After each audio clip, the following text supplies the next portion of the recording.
Saudara-saudari terkasih dalam Kristus, hari ini Minggu 25 Agustus 2024 merupakan pekan biasa ke-21 tahun B. Bacaan dibawakan oleh Sirila Cahyoyanti dan Maria Teresia Widyastuti. Mazmur dilantunkan oleh Gregorius Yonatan dan renungan ditulis oleh Sandi Kusuma. Selamat menekuni Sabda Allah. Mari kita semakin mengasihi, semakin peduli, semakin bersaksi.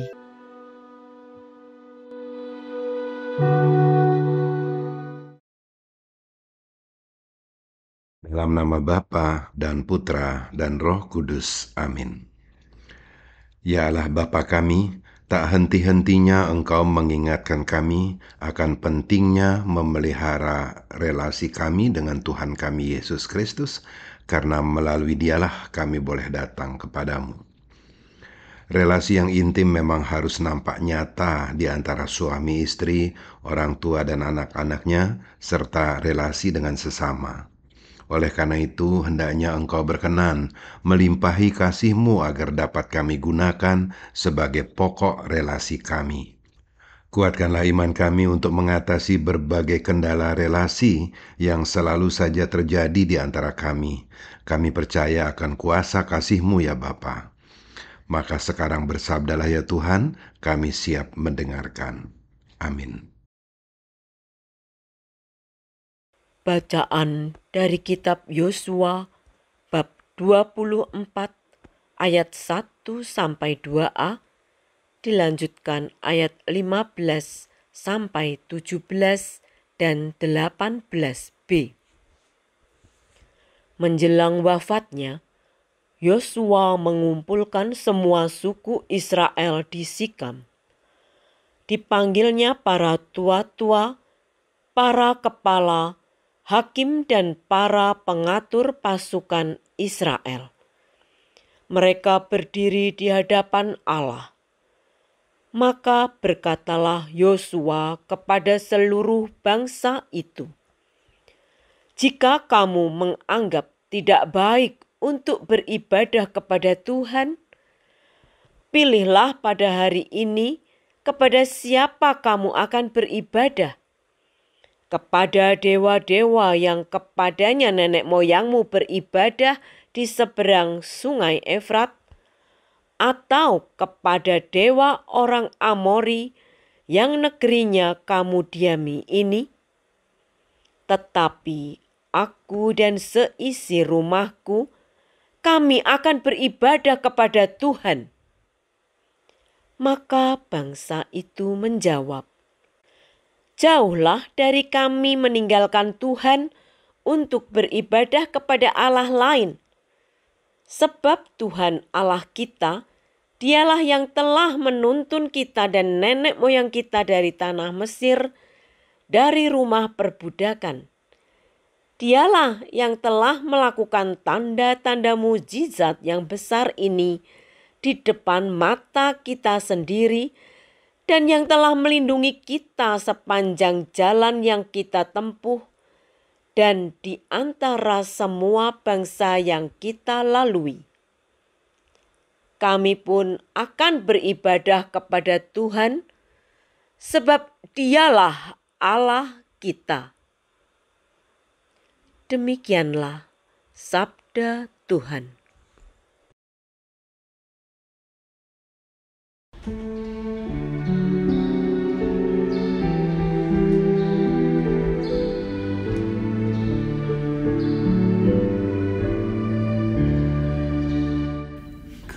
Kejaplah dan lihatlah betapa baiknya Tuhan. Aku hendak memuji Tuhan setiap waktu. Puji-pujian kepadanya selalu ada di dalam mulutku. Karena Tuhan jiwaku bermegah. Biarlah orang-orang yang rendah hati mendengarnya dan bersuka cita. Kecaplah dan lihatlah betapa baiknya Tuhan. Mata Tuhan tertuju kepada orang-orang benar, dan telinganya kepada teriak mereka minta tolong. Wajah Tuhan menentang orang-orang yang berbuat jahat, untuk melenyapkan ingatan mereka dari muka bumi. Kecaplah dan lihatlah betapa baiknya Tuhan. Apabila orang benar itu berseru-seru, Tuhan mendengarkan. Dari segala kesesakannya, mereka Ia lepaskan. Tuhan itu dekat kepada orang-orang yang patah hati. Ia menyelamatkan orang-orang yang remuk jiwanya. Kecaplah dan lihatlah betapa baiknya Tuhan. Kemalangan orang benar memang banyak, tetapi Tuhan melepaskan dia dari semua itu. Ia melindungi segala tulangnya, dan tidak satu pun yang patah. Kecaplah dan lihatlah betapa baiknya Tuhan. Kemalangan akan mematikan orang fasik, dan siapa yang membenci orang benar akan menanggung hukuman, dan semua yang berlindung padanya tidak akan menanggung hukuman. Kecaplah dan lihatlah betapa baiknya Tuhan.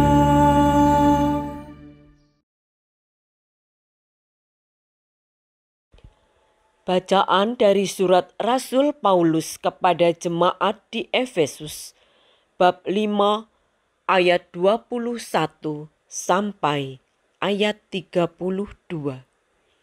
Saudara-saudara, hendaklah kamu saling merendahkan diri dalam takut kepada Kristus.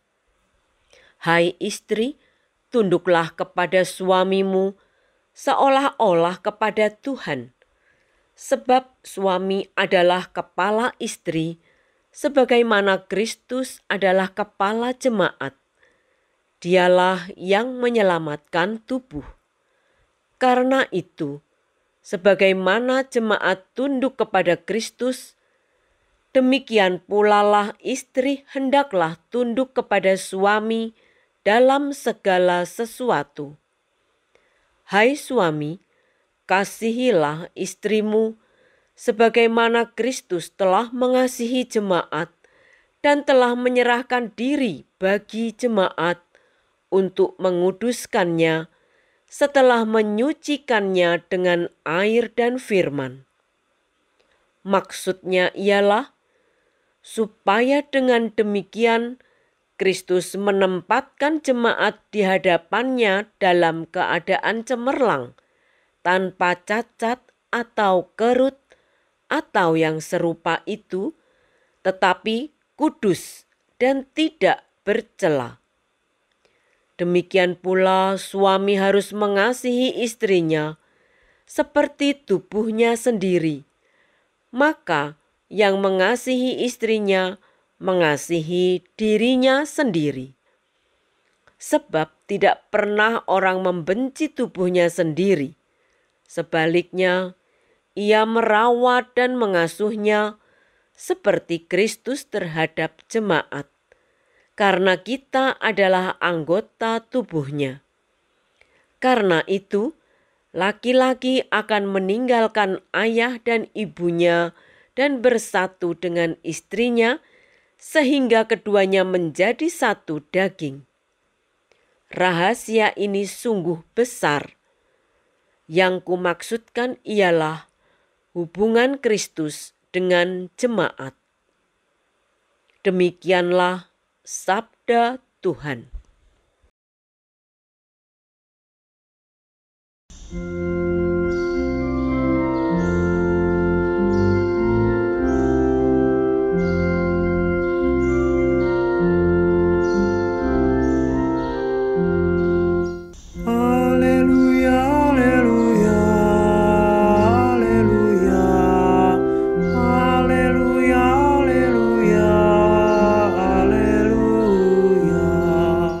Sabdamu ya Tuhan adalah roh dan kehidupan.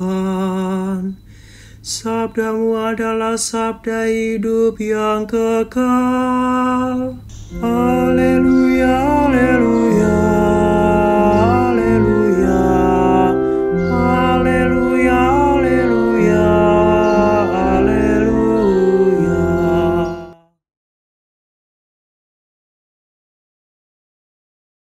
Inilah Injil suci menurut Yohanes bab 6 ayat 60 sampai dengan 69. Setelah Yesus menyelesaikan ajarannya tentang roti kehidupan, banyak dari murid-muridnya berkata, "Perkataan ini keras.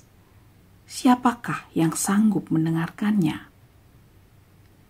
Yesus dalam hatinya tahu bahwa murid-muridnya bersungut-sungut tentang hal itu.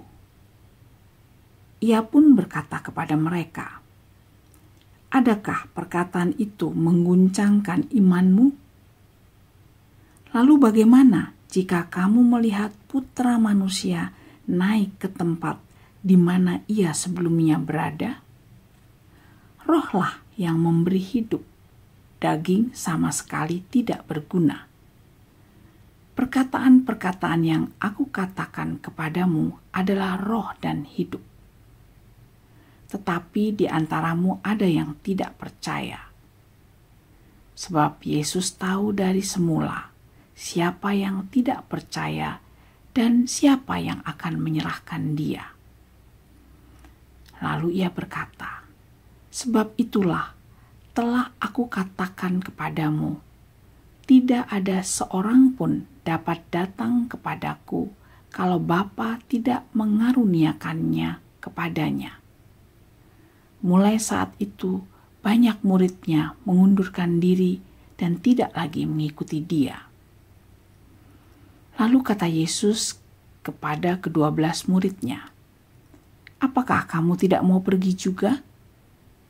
Jawab Simon Petrus kepadanya, "Tuhan, kepada siapakah kami akan pergi? Sabdamu adalah sabda kehidupan yang kekal. Kami telah percaya dan tahu bahwa Engkaulah yang kudus dari Allah." Demikianlah sabda Tuhan.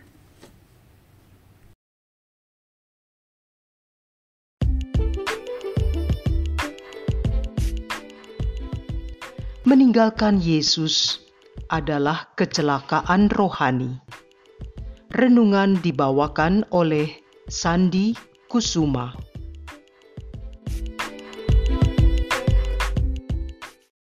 Adik-adik, Bapak, Ibu, dan saudara-saudara seiman dalam kasih Kristus.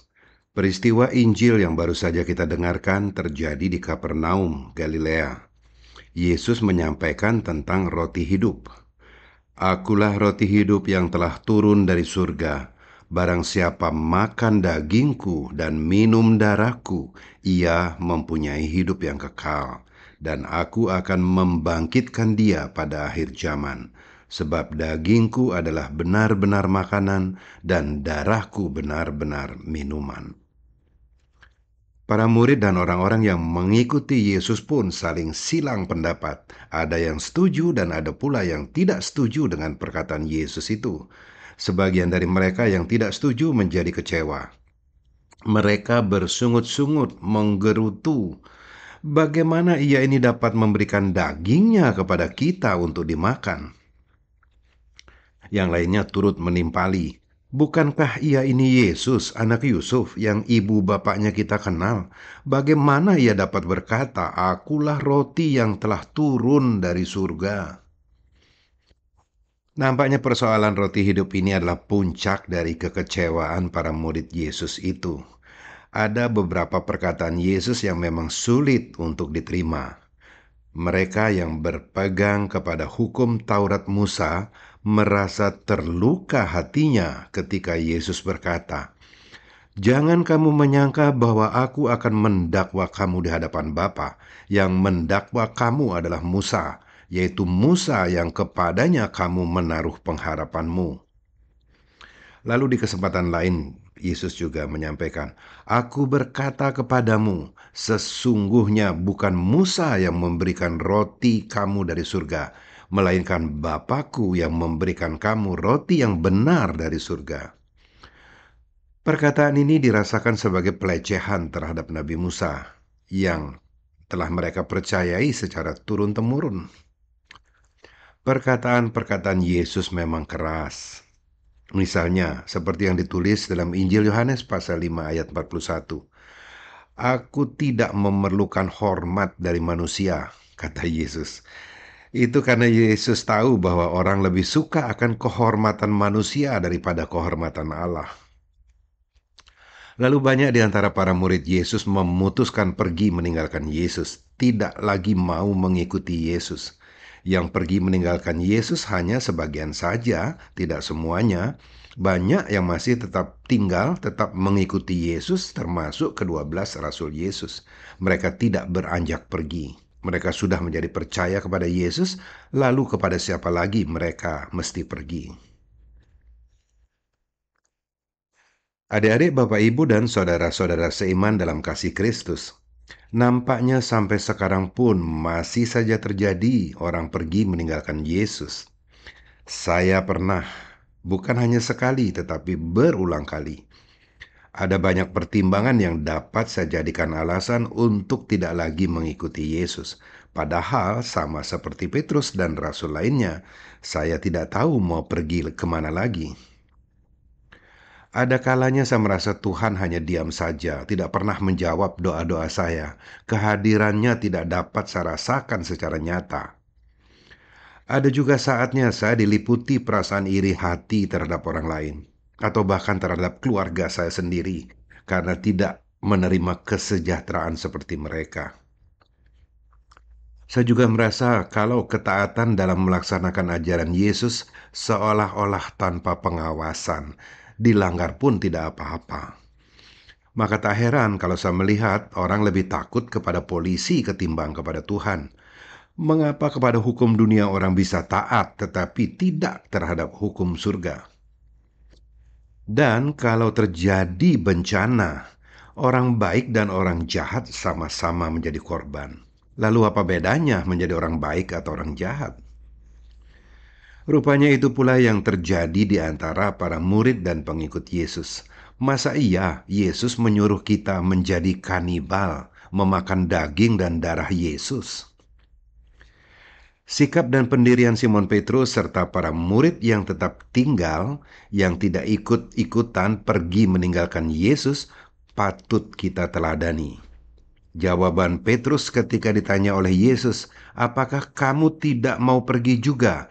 hendaknya mendapat perhatian dari kita. Petrus menjawab, "Kepada siapakah kami akan pergi?" Pilihannya memang tak banyak, hanya ada dua, yakni terang dan gelap. Jika kita pergi meninggalkan terang, maka kita akan berada dalam kegelapan. Tidak ada terang lain selain terang dari Tuhan. maka kita tidak bisa pergi dari terang Tuhan kepada terang yang lain. Tidak ada Tuhan yang lain. Tuhan kita itu esa adanya. Oleh karena itulah saya mengatakan, pergi meninggalkan Yesus adalah musibah. Pergi meninggalkan Yesus adalah kecelakaan rohani. Seharusnya kita mau menyadari sebagai ranting atau dahan, kita tak dapat bertahan hidup kalau tidak menempel pada batang pokoknya. Pergi meninggalkan Yesus bukan pilihan. Walau kita juga tahu bertahan pada sang pokok anggur juga bukan perkara gampang.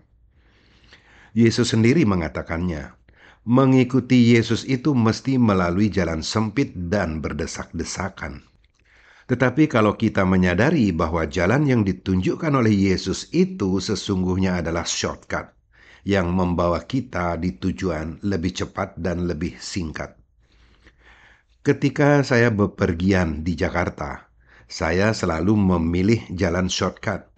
Orang menyebutnya sebagai jalan tikus, sebab jalannya sempit dan seringkali kumuh. Tetapi justru menghindarkan saya dari kemacetan berlama-lama di jalan besar, membuat saya lebih cepat sampai. Nah, mari kita tetapkan langkah preventif mencegah kecelakaan rohani terjadi gegara kita menempuh jalan yang berbeda dengan yang telah ditunjukkan oleh Yesus. Jangan lagi pernah terlintas di benak kita untuk pergi meninggalkan Yesus. Ketika pikiran itu menggoda kita, ingatlah bahwa iblis sedang bekerja, dan ingatlah juga akan jawaban Petrus, kemana kita akan pergi. Adik-adik, Bapak, Ibu, dan saudara-saudara seiman dalam kasih Kristus, kita patut bersyukur, berkesempatan untuk tinggal dan hidup bersama Yesus secara merdeka. Sementara ada orang lain yang sangat merindukan Yesus, tetapi terbelenggu oleh hal-hal duniawi. Pantaskah kesempatan yang sangat baik ini kita sia-siakan? Oleh karena itu, marilah kita afirmasikan bahwa tak sekalipun Yesus akan meninggalkan kita, maka kita pun juga tidak. Amin.